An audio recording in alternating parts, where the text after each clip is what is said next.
guessing at that point, but perhaps they have the radios hooked to them, so maybe they know a lot more than they're telling us. But that they yelled out to the crowd, and again, the crowd that's standing around here, these are all volunteers for the race, mostly the medical personnel, and they were yelling out, "There's going to be a water cannon, don't be alarmed." Well, as soon as we heard the blast go off, a third, you saw a lot of people heading out of here. They were heading down Boylston, kind of going that way toward the church. So, I just don't remember, Jonathan. I just don't remember. Maybe, we've covered a lot of these, both of us at various times, these terrible tragedies. I remember them using a water cannon with people still around, unless there's a real problem and they want to check out a device in a hurry.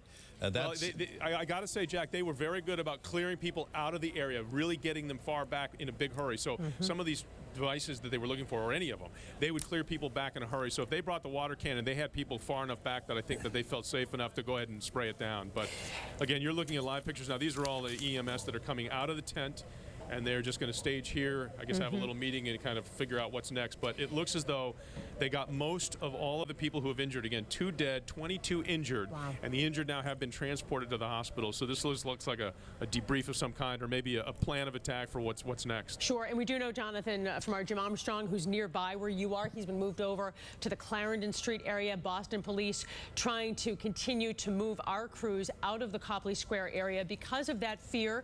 They're not entirely sure that the scene is safe as of yet. They can't be sure of that.